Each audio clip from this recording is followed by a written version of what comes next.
the space is changing right before our eyes. There's clear tribalistic fatigue. There's clear toxicity fatigue. This pathetic attempts at grandstanding fatigue. Everybody's tired. Everybody's starting to call it out for what it is. The shock factor is long gone. We all know what's what now, and people are just tired of that stuff. Ignorant ass behavior will always be called out, and there'll come a time where people are just going to be fatigued, regardless of how many times you try to make it cool. You want to have an example of that? There's something called ninja fatigue. Go look it up. He is exposing tribalism to the fullest. I can see why bro sat here for months writing this damn script. I think it is safe to say that since the inception of Wuthering Waves and what ensued when it comes to the Genshin Impact fanboys coming at Wuthering Waves, because Wuthering Waves clearly draws a lot of inspiration from Genshin Impact, to say the least, I think that may have caused irreparable damage, where Wuthering Waves community has basically been conditioned to always want to compare itself with other games as well, the same way it was, let's just say, grandstanded on from the Genshin Impact fans, the toxic ones. And I think that has yet to subside, and I feel like it's getting worse because this is just my tinfoil hat theory that makes the most sense. It's because we have a bunch of people that are lost, or let's just say need to compensate for some things in their lives, and they use this tribalism that's happening within the space to basically have a means to grandstand on others that may or may not have to share the same values as they do, which is my video game that sells anime girls is better than your video game that sells anime girls. Yes, it is that silly and it is that stupid, and this is the reality for some people within the space. Now, thankfully, kind of like what we're seeing in my channel over here, shouts out to all the support of all you guys have been providing. It means a lot to me. You guys have no idea. I'll talk more into it as soon as I can. But I am seeing a lot of people that are, let's just say, are tired of all this tribalism. We'll call it tribalism fatigue, or we can call it a toxic fatigue too, because this can come off very toxic, very annoying, and low-key performative, to be honest with you, because I think even the people performing this behavior, you can tell that they don't believe this stuff that comes out of their mouth, because your brain is telling you this is stupid. I'm sure it is, but they keep participating anyway because there's an emotional need to want to keep doing exactly that. So we have seen that also recently with the NTE copying or getting inspired from Wuthering Waves, Camellia, and Carthathea in certain alt animations, and a lot of people went ballistic crazy in trying to attack the NTE community because of that, or attack NTE as a game, when the reality is it's super blatant that NTE has no shame saying that yes, we are taking inspiration from all the other games. That's literally what an NTE is showing, like right off the bat. You see elemental reactions, well, that's obviously Genshin. You see intro outro skills, that's obviously Wuwa. You see the elemental weakness next to the bar, well, that's clearly SSR. You see the red light of the enemy about to attack you, well, that's clearly ZZZ. It's like, it doesn't take a genius. Like, you guys are just trying to come at the community for some stuff that we're already aware of. We're not stupid. They've been doing that day one, and seeing inspiration of, or kind of like Easter eggs, which I feel like NTE is doing a lot of, is something that we're welcoming with open arms. When Nanali did the Itachi to Sasuke thing to Sakiri, I thought that was cool. When I saw they copied Camelia's ult, I thought that was cool. When Galbarena copied Samir's ult from Tower of Fantasy, a game made by the studio responsible for NTE, believe it or not, which means Wuthering Waves was copying Wuthering Waves Kuro Games was copying Hada Studio, the studio responsible for NTE, even before NTE coming out. The irony, right? When I saw that, I was like, oh my God, this is amazing. So really, a lot of people think that taking inspiration and seeing Easter eggs of media or previous media that you enjoy or may still be enjoying is more of a positive than negative. And it only usually becomes a negative when, one, people are just afraid that maybe they're taking a non-creative route, which could be detrimental to their enjoyment later down the road. That could be a red flag, which is understandable. But mainly the people you see are more vocal to this is, well, a bunch of people that are trying to use this to grandstand and attack people that are just trying to have a good time. So, isn't Gabrina more like Dante? Well, yeah. So Samir, basically from Tower of Fantasy, was copying Dante too. So like everybody's copying everybody. Everybody's getting inspiration from everybody. Street Fighter's Ryu with Hadoken is basically a Kamehameha from Dragon Ball. It's like this never stops. Like we can always say this, but here we are. So there's this video right here of why gacha players are so weird, and in the thumbnail we have "Let's compare," which I'm gonna assume, and also here Genshin already copied Wuwa or something like that. I don't know, but I think it screams that they're talking about the comparing phenomena that's happening within the gacha space, more specifically the Wuthering Waves community. So without further ado, let's get it on.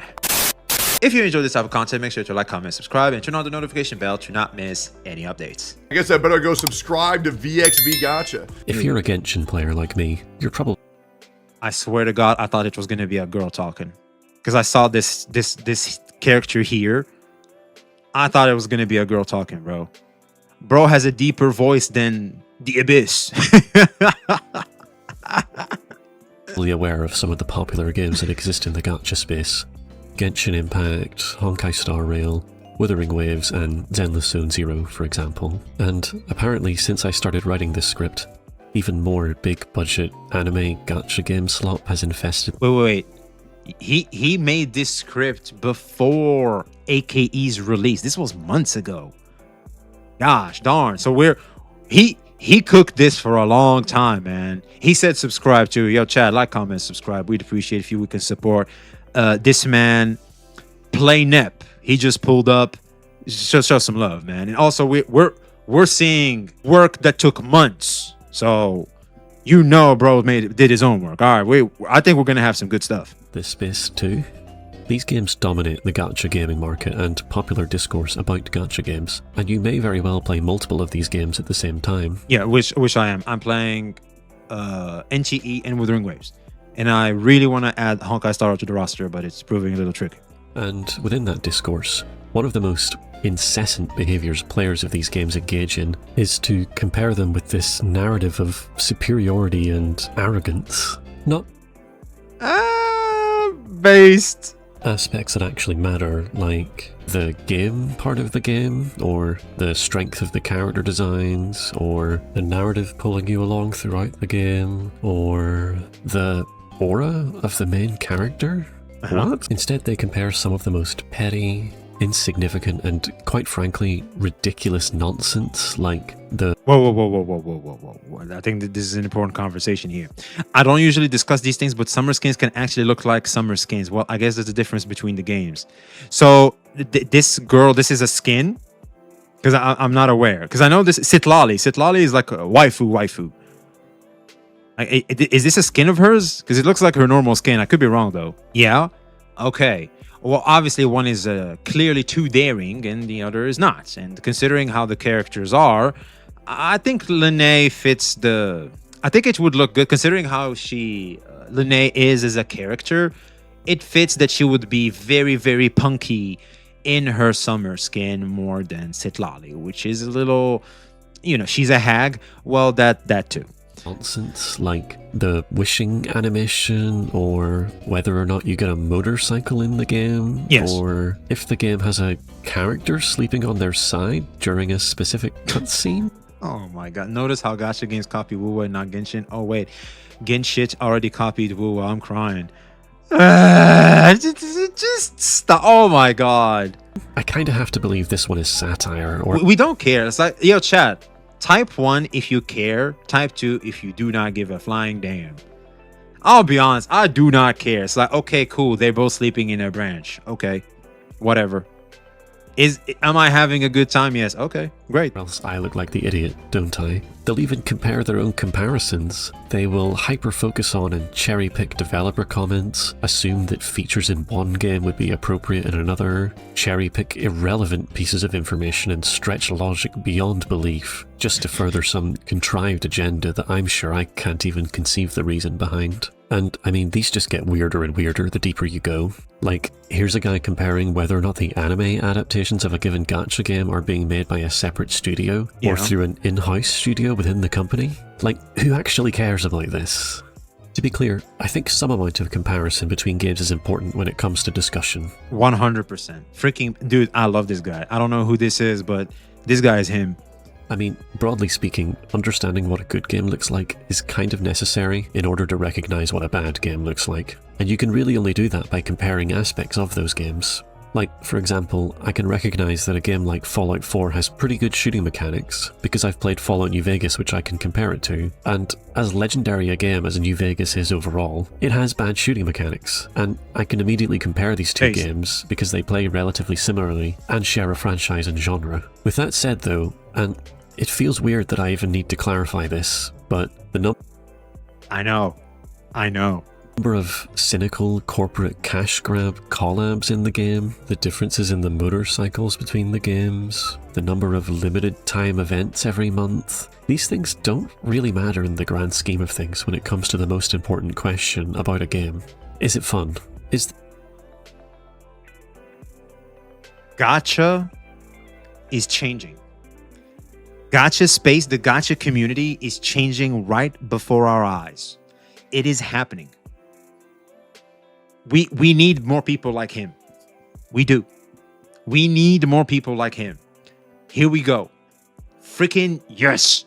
The daily process of logging in and playing for a while enjoyable. Quantifying that is a much bigger question that would really require its own separate video, but suffice to say, all of these petty comparisons of insignificant details, taken wildly out of the context of the wider game they're a part of, pales in comparison to the importance of this simple question. Exactly. Is the game fun to play, and what core elements of the game are genuinely impacting that experience, for better or for worse?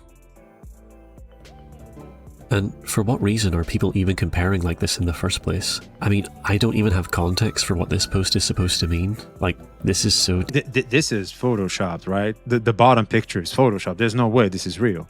I don't know. Because I feel like we would have seen it before.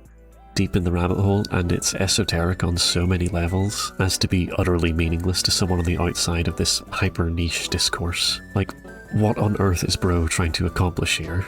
The sheer... How Hoyoverse sends off their male antagonist versus how they send off their female antagonist, but I heard this was a feminist, female-centric, sapphic suffragette company led by woke POC lesbians such as Dawei and Fat Jiao. What the hell is this man talking about? What is this? Alright, sure, whatever you say, man. Mental gymnastics at play to form some of these arguments, right? How do you find yourself this deep in the... That shit had 1 million views. I bet it did, actually. I bet it did. Yeah, considering how insane that shit was, yeah. How do you find yourself this deep in the weeds and not realize at some point along the way just how ridiculous you look? Because there's validation that comes from it. Because there's a feel-good feeling that comes from it. They are absorbing something off of it. The fact that it got 1 million views and they had a bunch of people go, yeah, you go, King. Isn't that enough of a reason for a lot? Especially in a society that's now focused more on social media presence than actually being a good individual, to say the least. It's just not go deeper than that. But you see that a lot. Now, obviously some of the most ridiculous stuff is just going to be engagement bait. Like, haha. Thank you. I said something absurd and controversial, and now I've manipulated you so that you have no choice but to respond, because I've tricked you into becoming emotional about it all, so I can make monetary gain, or at least feel like I accomplished something today. He knows. He typed it. Isn't social media wonderful? He knows. This guy is him. But then the question becomes, why does this engagement bait work? Why do people engage with this content such that it justifies its own existence? And so what, I hear you ask? It's just stupid video games, right?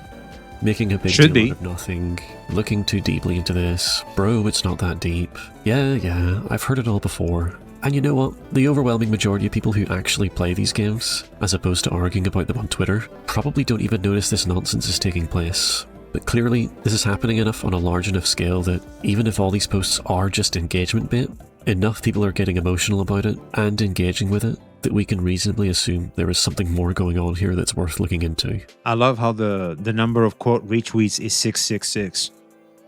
You know there's satanic powers at play, considering how normalized this type of behavior is on Twitter.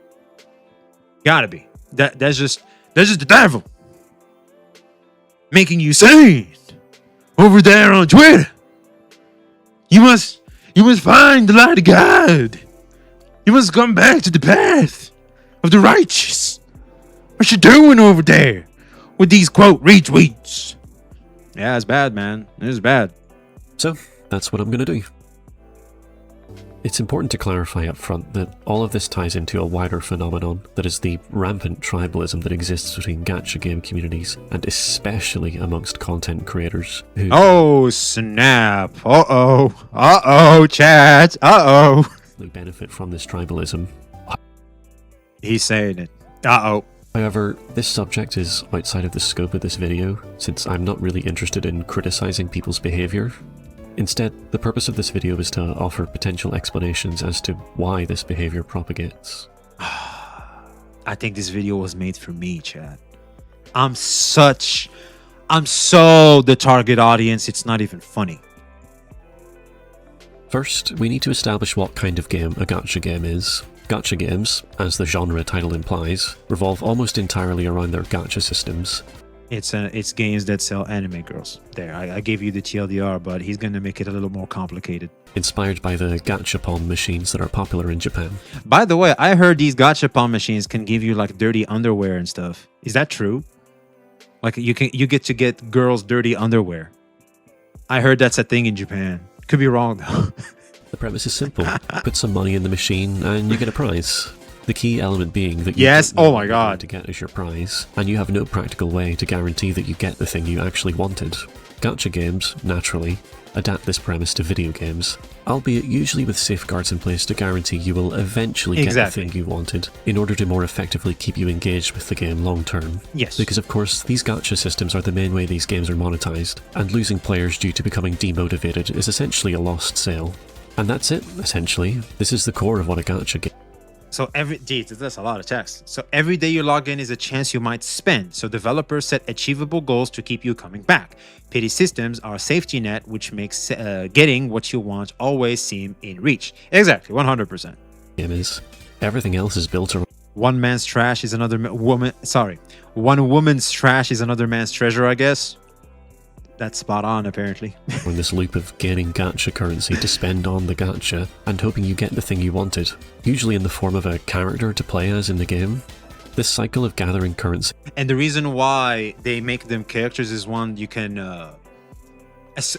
relate a lot to the character in itself, and also that's why you have a switching system instead of having one character that you can just keep powering up, is because of to maintain this status quo of you get characters which they can sell you more on because due to the emotional attachment you may develop towards these characters, especially guys that pull for female characters because they get to think it's their girlfriend, which is obviously a huge let's just say flaw within their lives, to say the least. They're taking advantage of the male loneliness epidemic. That's literally was Dawei's pitch to investors when he was selling gacha games for the first time. 100% scam. I wouldn't call these a scam. I would just say if you're not disciplined enough, you can fall into the rabbit hole, but I feel like for the most part, most gacha players are quite disciplined and understand exactly what's what, and they're navigating it accordingly. For the most part, when there's something crazy, when there's something new, we typically hear about it. Like that guy that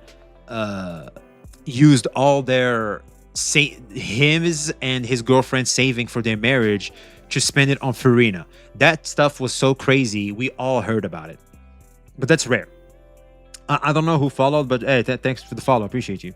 They give you or subscribe has to be the item that is monetized, which is always going to be whatever allows you to pull on the gacha. Of course, this currency needs to be time-gated in some way so that you can't earn too much too quickly, without spending real-world money, of course. Of course. You might have noticed that I haven't mentioned anything to do with... You have a problem? Throw money at it. And we should always allow people to be able to do that. The parts of these games that you play, like the combat or the narrative or whatever, we'll get to that a bit later. So, you play your chosen gacha game, or games, plural, every Yes. day, and maybe spend some money along the way, and if the game successfully hooks you, this process might extend long term. Players will spend countless hours, days, weeks, months, Yeah. maybe years playing these games. I have. Type 1 if you've been playing a gacha game for years. Type 2 if you've never surpassed a year. I'll be honest, I played Genshin Impact for like 3 years. Honkai Star probably for 2, or not, if not 3. And actually, again, wait. I played it up until Fontaine. So that's like maybe 4 years? Technically, I played Genshin Impact for 4 years.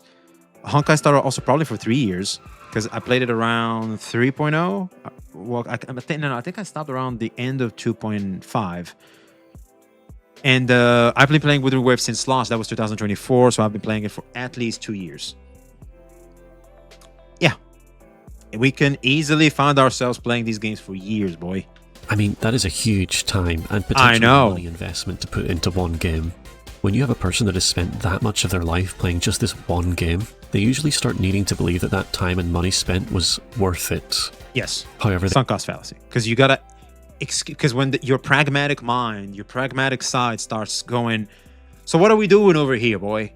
You gotta give a valid excuse that makes sense to yourself. I know it makes people kind of sound schizo, but this is how we are as people.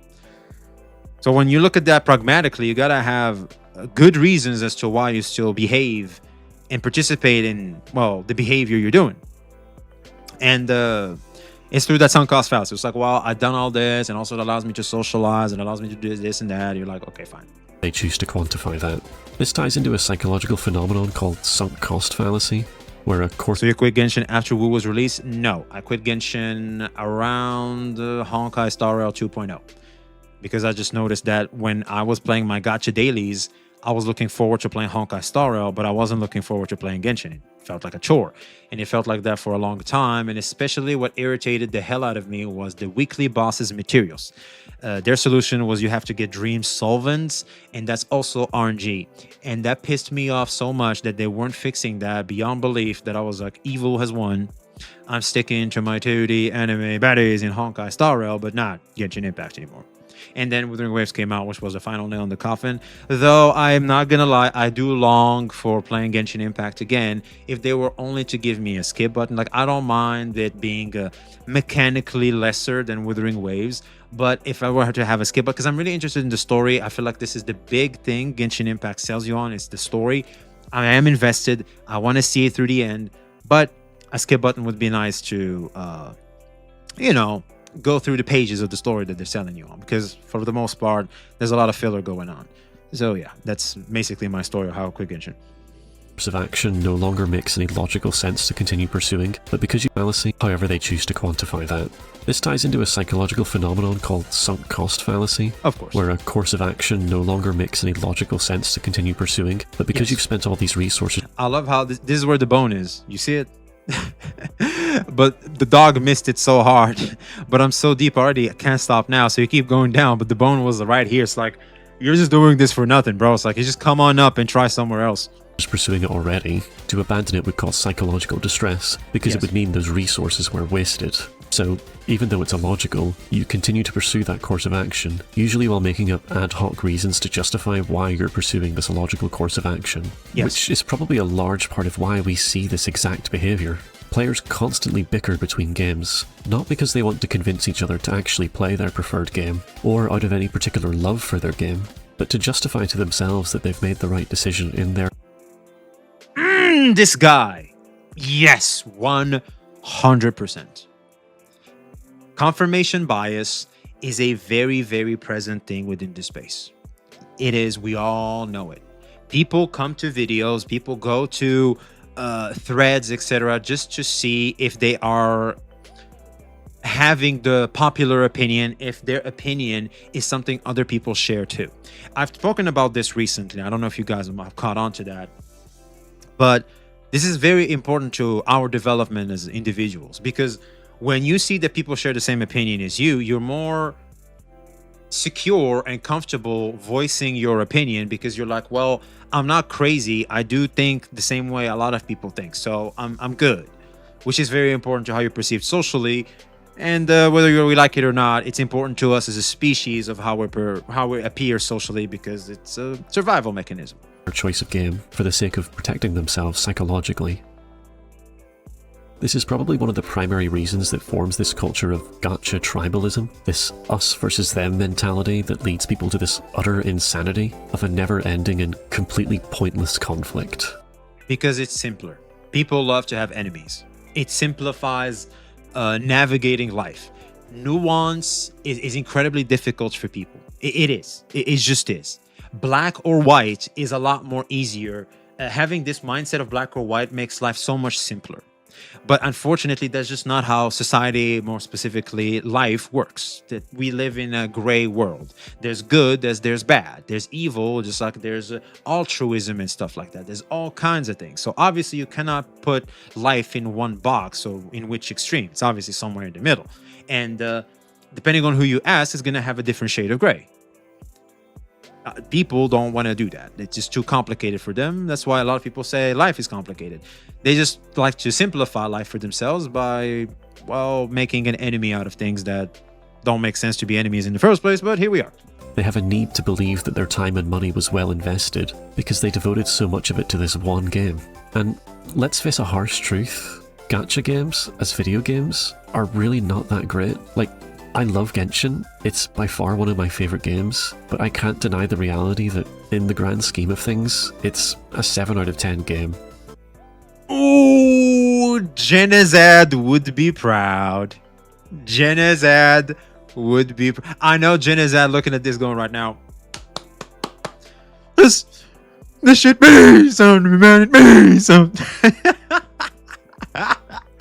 Therefore, these games that demand so much of your time and money being relatively mediocre games makes the player so much more likely to begin questioning whether their time and money was well invested, because they're actually quite quickly going to start hitting the point where they aren't having fun anymore, which is what kickstarts this process of needing to justify that investment, leading to our phenomenon of comparing. Here's what's funny to me. I think asking if it was smart to invest in this character makes more sense. That is it smart for me having invested in this game?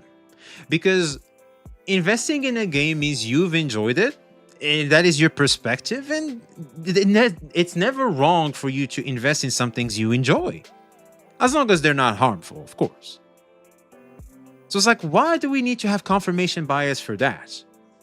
You see what I mean?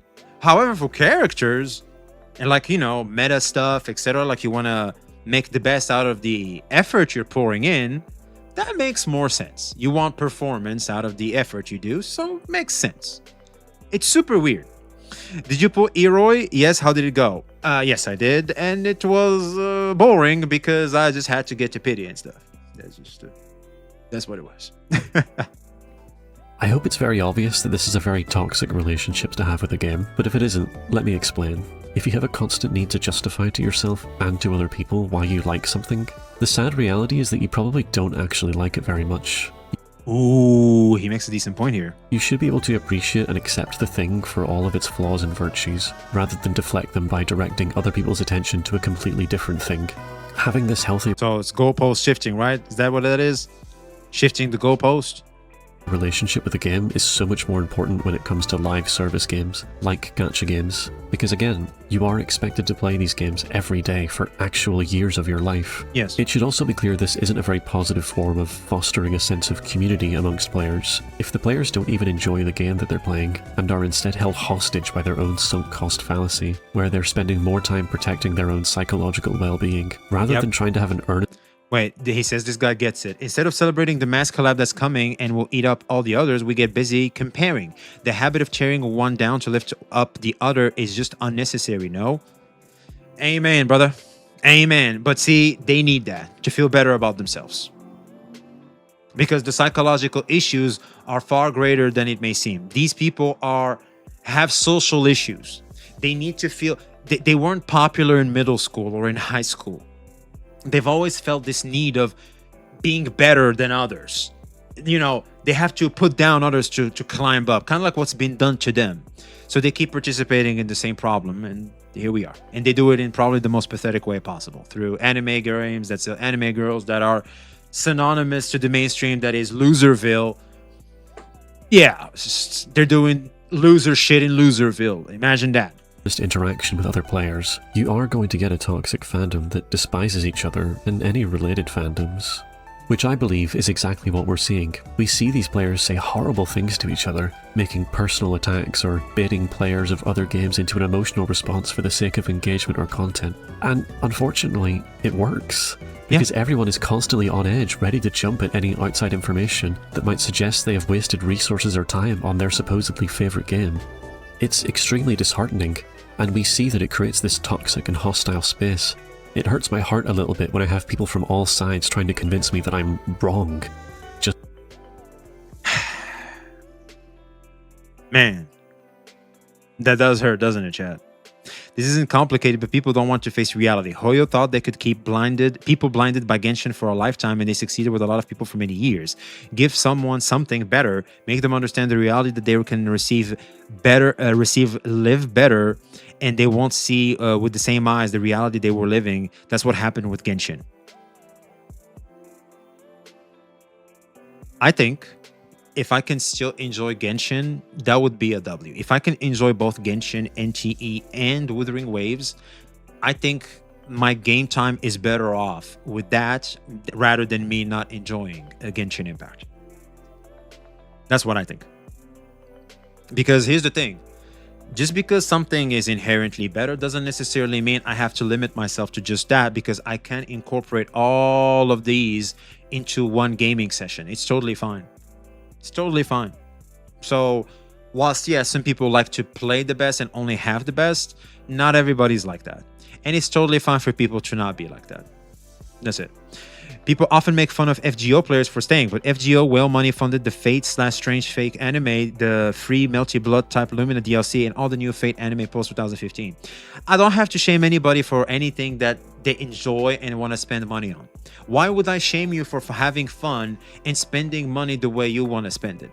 Maybe it's not the smartest way to spend money, but if you have that level of spending money, more power to you. I obviously cannot have the same perspective as you do because I do not have the same luxury as you do. And as someone who never had that luxury of having a lot of spending money, I can't necessarily judge you. I can't. People always want to play the best, but best always moves to the newer games. Precisely. And here's the thing. Just because I play the best doesn't mean I don't have to play the second best or the third best. As long as I have fun somewhere, you will see me. I'm a simple man. All the haters are regards. Gotta keep calling out Saint with his recent non-stop hate. That dude is losing it recently. Saint, like I said before, he just keeps applying the same old meta. And that shit just doesn't work anymore. Because as we can see here, I think the space is changing right before our eyes. There's clear tribalistic fatigue. There's clear toxicity fatigue. There's clear... this pathetic attempts at grandstanding fatigue. Everybody's tired. Everybody's starting to call it out for what it is. The shock factor is long gone. We all know what's what now, and people are just tired of that stuff. Ignorant ass behavior will always be called out, and there'll come a time where people are just going to be fatigued, regardless of how many times you try to make it cool. You want to have an example of that? There's something called ninja fatigue. Go look it up. Just for liking a game that I like. Something else to consider is that a lot of these people probably don't even like gacha games or video games in general. Instead, they enjoy the rush of getting lucky and getting a rare character or something from the gacha. Yeah. And as soon as they're no longer able to keep rolling the gacha, usually as a free player, the well of fun suddenly dries up. In this context, the game part of the game never really mattered, hence why I never bothered to discuss it in depth earlier. The reality is, these people were never actually having any fun with the game, they were having fun with the gambling, the gacha. Oh yeah, a lot of people are gambling addicts, man. I'm not going to sit here and pretend otherwise. That regard erased my comment where I put the link showing Woo copying Tower Fantasy. Had to post it again. Oh, it's fine. We made a whole video on it and we showed it. Yeah, we got you, Pedrito. We got you. Yeah, people want to gamble. They don't care about the game. Some people do. I think having both elements to the game is fun. I'm not going to sit here and pretend otherwise. I think it's fun. But some people prioritize the gamba more, and that's totally fine. Like, there's something for everybody, and what you may prioritize as more enjoyable will obviously be different to a lot of people, so it's totally fine. And once that capacity to gamble runs out, they move on to the next game and its well of free gems and gacha rolls. That's kind of people like Vulcan. Vulcan, what he does is that he starts the game, he really gets that dopamine hit. He loves the gamba that comes with, you know, the early game, lots of pulls, etc., and then he just stops. Like he just plays like 1.0, 1.1, 1.2 if they're lucky, and he's out. And that's an approach. I'm not gonna sit here and pretend that's a bad approach. That's a decent approach. As long, again, we don't have to necessarily grandstand and judge people for how they go about enjoying their games. That's it. Like they get to gamble for free. They're gambling responsibly. Hey, fine, whatever. Then those run out and they move on to the next game, and so on and so on and so on. Yes. And the reason why they do that, there's another incentive to them wanting to participate in that behavior, is that the live service model of these gacha games is weak. It's just weak. Nothing feels better than a new gacha game. When it's new, it's fresh, it's just a new experience. It's super good. Oh man, new story, new world. Oh, that's a very strong incentive. So I think what we're seeing in real time with this incessant comparing is these players, on some level, realizing that they never actually liked this game that they're playing. I like the gamba, but it's just the spice on the chicken at best. Yeah, I think that's the best portrayal for probably the most part in the gacha space you see online. Like the gacha community you see active online, I think for the most part, that's what a lot of people stand on. Like, we like the gamba, we're not going to sit here and pretend otherwise, but it's just like this sub thing. It's like the fries next to the burger. But they either don't have the words to describe it, or due to sunk cost fallacy, they don't want to acknowledge that the time they spent was wasted on a game they never actually liked in the first place, so they instead need to find some other explanation for why they aren't having fun anymore, which leads them to point to the most petty and contrived So I think he's talking right now about a type of player base that I'm not too familiar with personally, because I'll speak for myself. I really enjoyed Genshin. I enjoyed the world, I enjoyed the characters, I enjoyed what they were trying to do. That's my shit. I'm all for Genshin. And when I stopped, it was definitely because the game simply wasn't improving as a live service game. It just wasn't. So, you have to make a decision at that point. It's like, okay, I don't enjoy it anymore. These guys are being a little too lazy in how they're going about the live service model. They're incentivizing me to keep on. So it's like, no. But he's talking about people that never truly enjoyed the game for what it is, but enjoyed it for the gamba more specifically. And I think that's whilst yes, there will be players like this, I think that's not encompassing other players as well, because I think there are players that feel betrayed by Genshin, which is what I've observed a lot. I'm pretty sure, chat, type 1 if you agree with me on this, type 2 if you're like, what the hell are you talking about? Because I feel like what I've observed, especially around the boycott of Genshin Impact, etc., a lot of players were actual Genshin fans. They've enjoyed Genshin Impact, like myself, and just had a lot of... They felt let down. They felt betrayed. They felt like they were taken advantage of. People are not going to sit idly by and not voice that much disdain. They're just not going to do that. Of course, you're going to hear them. You're going to see me, boy. So what? You just get to do me wrong for years and I'm just supposed to just shut up and move on? Hell no. You're going to see me in Google Classroom. You're going to see me in that Google Play Store reviews. You're going to see me, bitch. That's what I feel like for the most part, is where true people, where the real players, the true type of players that are mainly majorly complaining about Genshin Impact to strong degrees are. I could be wrong though. I'm not gonna lie, I personally quit Genshin after the aggressive lunar shill and the feeling how lacking Nefer felt without Llama. My return to Genshin if it ever gets a skip button so I can catch up for Sniznaya. Me too, man, me too. Laws that they can find or more. One, yes, I loved Genshin. I just hate it because there's no improvement, and when I talk about the entire community will attack me. No, they won't. I think you can just complain about it now. I feel like the Genshin community, all in all, as long as you are not malicious and you explain exactly what's what, you're not coming off as this weird kudu bot or something, the Genshin community will be like, yeah, I see what you mean. I do. I think considering the Genshin community has definitely improved since what I've typically heard about it. I do. It's been 6 months I quit Genshin, but I'm still in... I'm missing Genshin background music. Yo, Bola, my boy. I think it's the Genshin Inazuma, Mondstadt, Like certain zones in Genshin, like they have that OST. They got that OST. Oh man. True. I haven't gotten that feel back. Or realistically make up on the spot. And on some level, they probably do recognize how foolish they look, which is why they need to point at another game that doesn't have these flaws to justify themselves or distract the conversation from the real problem, which is that they should probably just quit this game and end this cycle of wasted time. What he's saying here is a bit of a double-edged sword, because yes, at face value, you can easily say that. But the problem is this is a live service game, and obviously the changes aren't happening because of the rigidity of the developer. This is something that I have to keep dealing with because some douchebag in a corporate billion-dollar office refuses to do that, even though it is clearly what the player base wants, majorly. So no, you can't just let bygones be bygones like that. I don't think that's fair. Brand shares his issues, and almost no one that's not a white knight disagrees with him. If you don't throw hate, you don't receive hate. Based. It's that simple. How someone quit their $1 million account. That is pretty hard to do, isn't it? You sell it. That's it. You just sell it. People are acting like you can't sell accounts. Remember Honey Bear, whatever bug lady and her drama, and they did not handle criticism? Oh yeah, that's true. The candy bug. I think you're talking about candy bug there. You can tell someone they should just quit, but it doesn't mean they will. Exactly. And also, it's a live service game. They can fix it.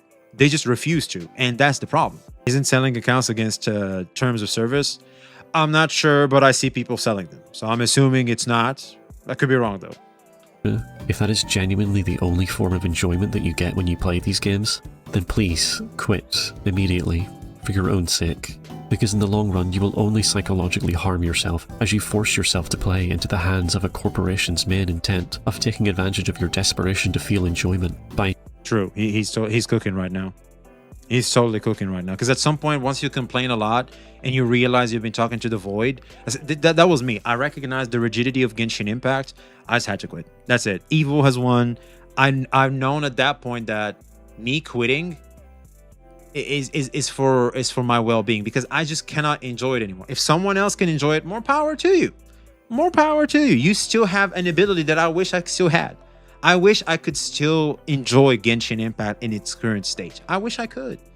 I was a huge fan of the game. I had an amazing time with the game. I don't have that feel. That magic is gone. So, yeah, I just had to quit. Siphoning as much money as they possibly can from you. You need to have a healthy relationship with this kind of game. You need to enjoy the mechanical process of playing in itself, or maybe the narrative keeps you engaged. Whatever.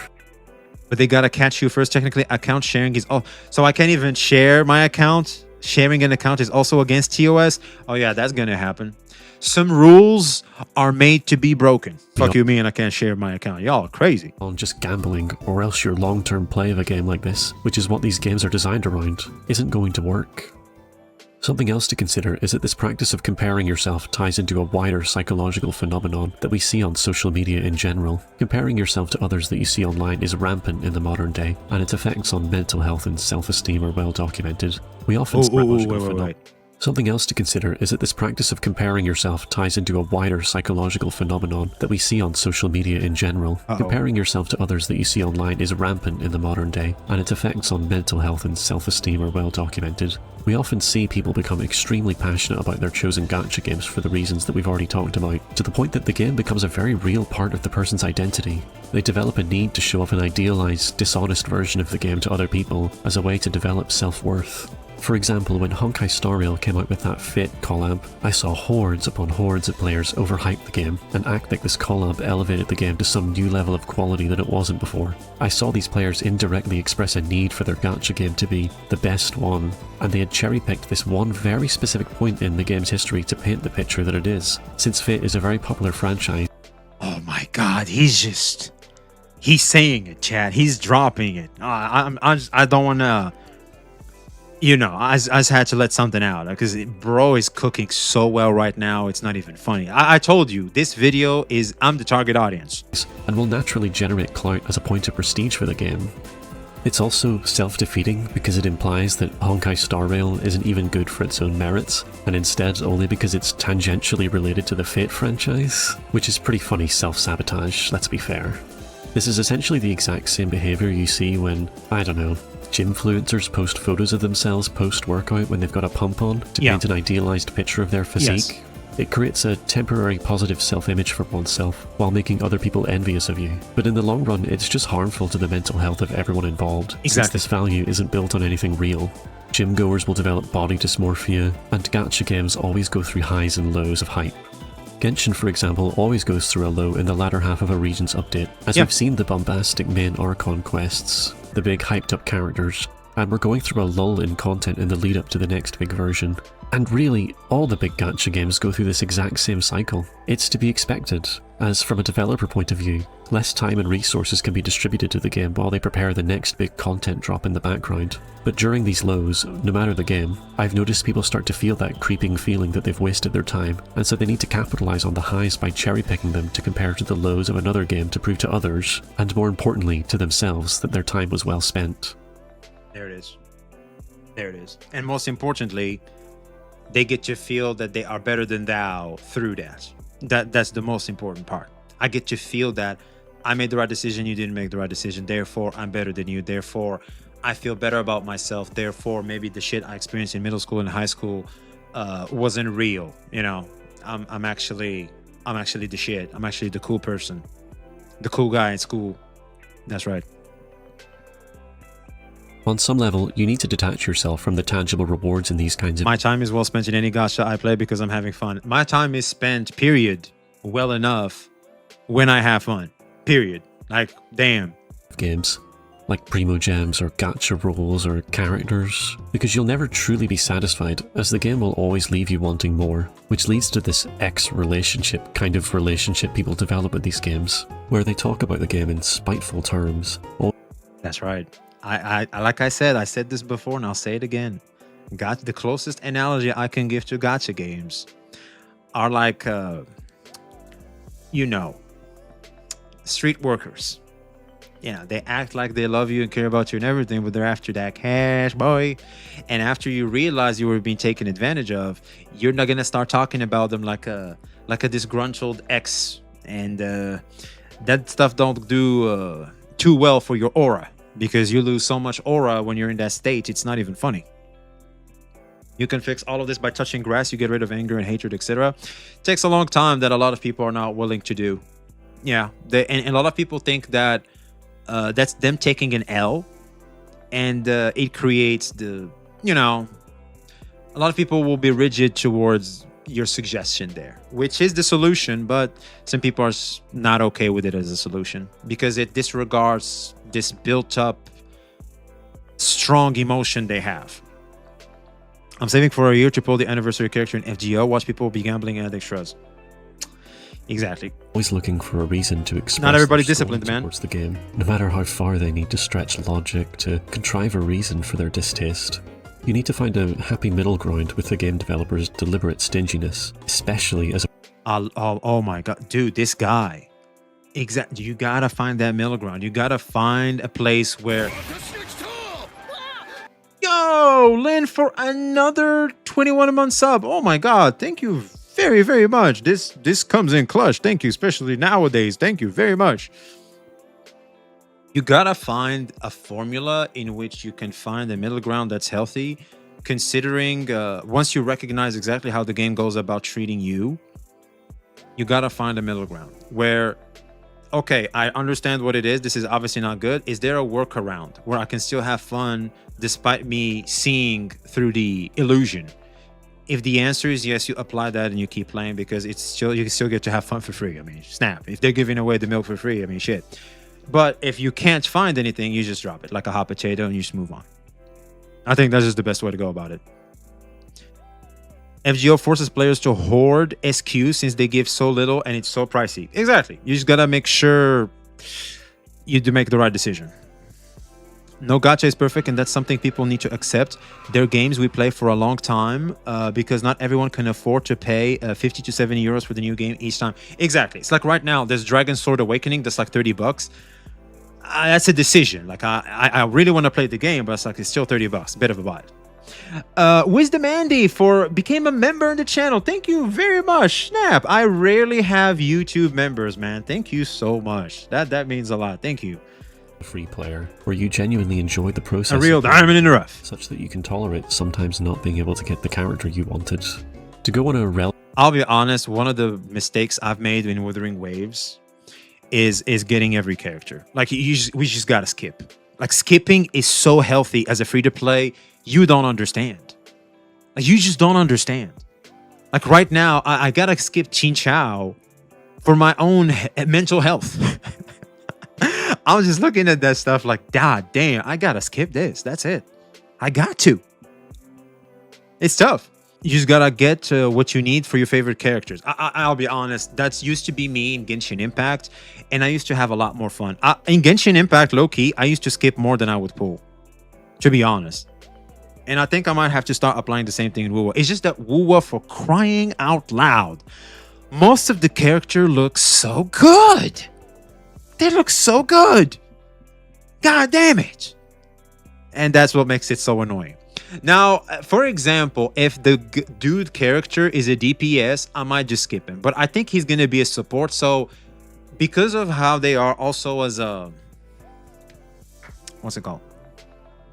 Their role in the meta matters tremendously, in my opinion. And if they check my boxes, especially supports, I usually like to get those. But if they're all DPSs, you're gonna have to pick your targets. And for example, I skipped Sugrika and now Chin Chow. For some reason, they place Aero DPSs in tough spots. Ironically, Chin Chow is the first character I'm skipping since I started WoWa. Mine was Sugrika. I'm not gonna lie. FGO, you pull the support for your card type and you can play with your favorite characters so for literal years. God, that's pretty good actually. The good thing about FGO is that events give free 4-star characters. If you want to roll 300 for hard pity. Pity does not carry over. So it's like a hardcore, unforgiving, non-pity system. I get characters based on their ultimate animation. Nice.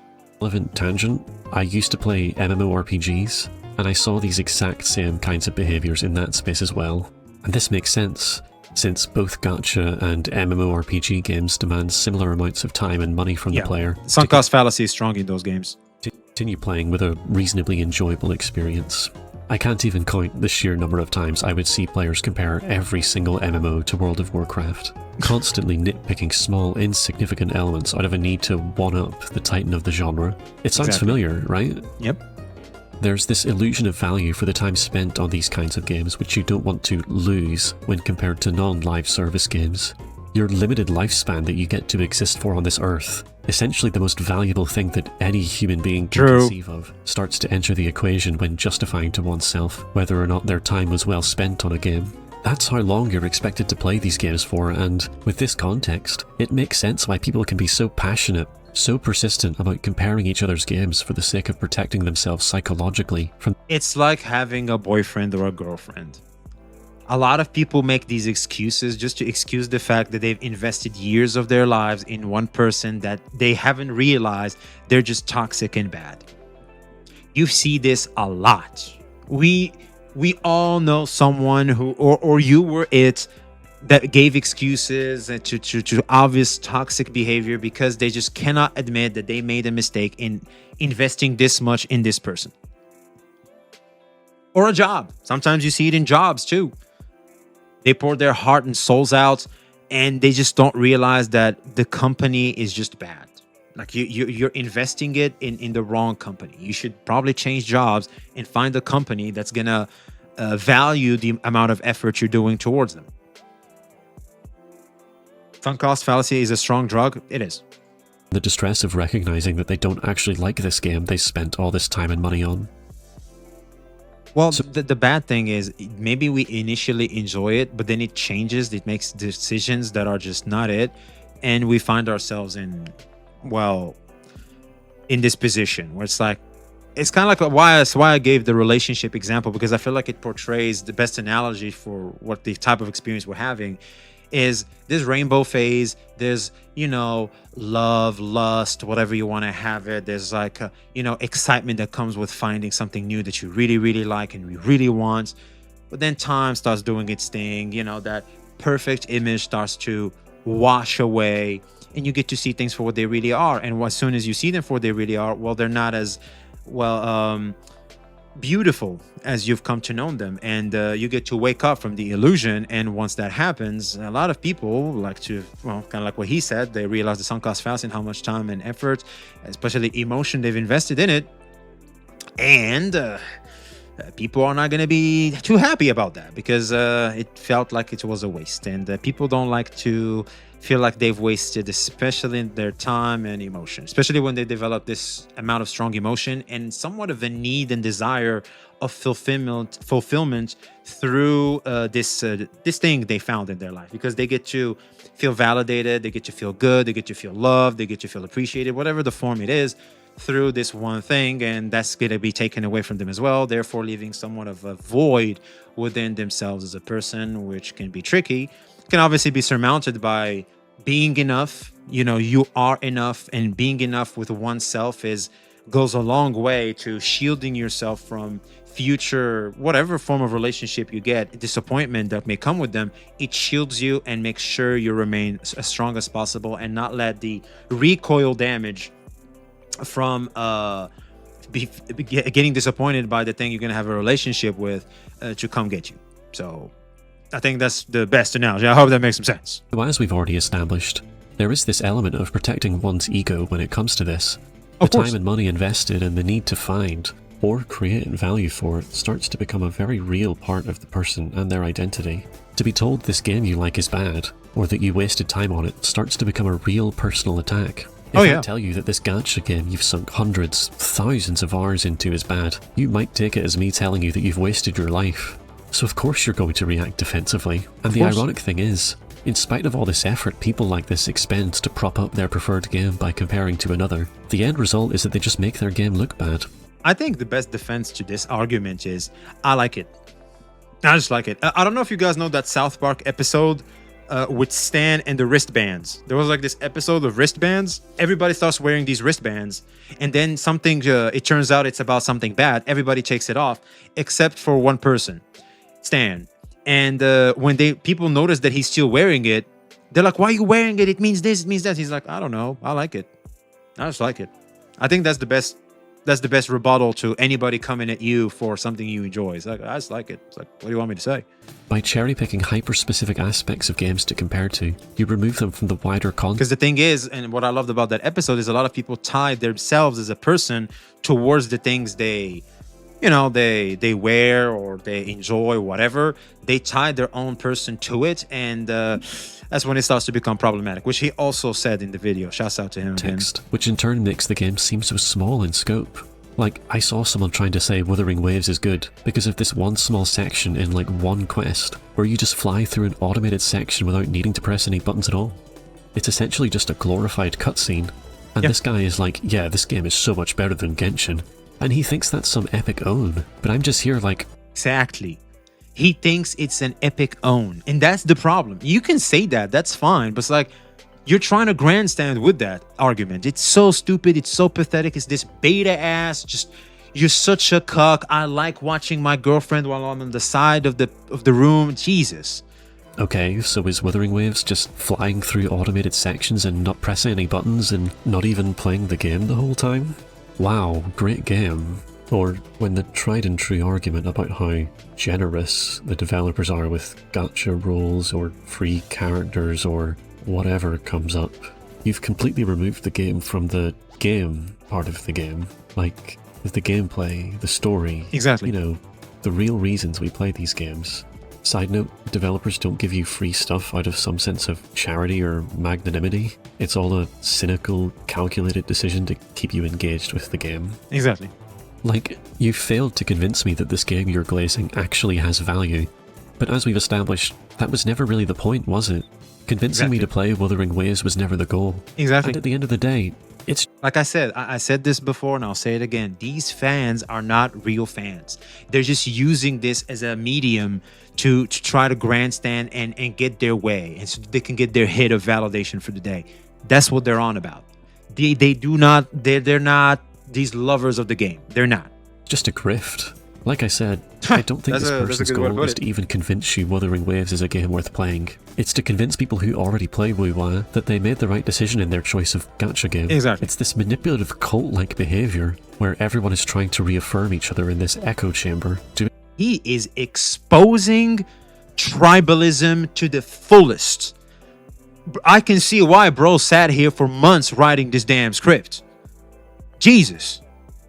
He is, because I typically said most of this. I'm pretty sure I've said most of this in the past. Bro brought it all here in one video. There's nothing he said here that I disagree with. Like, all I can do is add, but I'm agreeing with everything. Like, oh my God, thank God it's not just me anymore saying it the way it is, right? Like this. Like, oh my God. Doing their best to reject contradiction. Dude went off. Dude, bro is ulting. Bro is ulting with all the stacks filled. Information, no matter how petty and contrived they need to be about it. Like, here's another joker making a gaffe about how Genshin doesn't get any collab events with other IPs, and how this somehow means Hoyoverse hates Genshin. This one particularly annoys me because it doesn't even make any sense. It doesn't. I mean, Genshin has consistently pushed itself forward to new and exciting places ever since it was first launched 6 years ago. The passion and creativity Hoyoverse has for this game just bleeds onto the screen. Even if we assume the most cynical version of the company, Genshin is by far Hoyoverse's most profitable brand, and we can reasonably assume they make the decisions they do because they believe it will maximize the player's engagement with the game and therefore the profitability of it. Simply put, it's obvious Hoyo has decided that collab events have no place in Genshin because they would just make the game worse, which kind I think it's because not a lot of IPs can collab with Genshin because of just how popular Genshin is. I think it's money.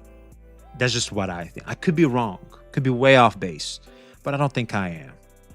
I think it's because it's not worthwhile monetarily speaking to collab with Genshin. I think Genshin may have strong standards.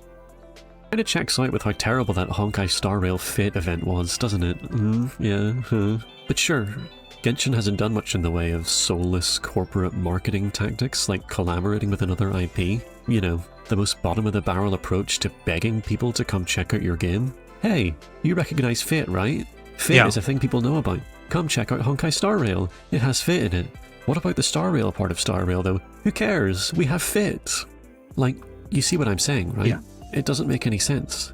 Genshin stands on its own without outside intellectual properties being cynically mixed in for the sole purpose of reaching a broader audience, because of the sheer creative power and love for the brand behind the people who make it. And somehow this means Hoyoverse hates it. Like, Hoyoverse respecting the integrity of It's not that they hate them, it's just that they're somewhat not putting as much as the other titles, which a lot of people can see as laziness, which that's basically what I feel like is really, really happening with, of course, added more of complexities of enjoyment, fun, sunk cost fallacy, and all that. But I feel like the main source that explains this behavior the most is the desire of grandstanding, feeling better than thou, that comes through this tribalistic behavior. So yeah, let us know your thoughts in the comments below. Like, subscribe if you haven't already. Me seeing you.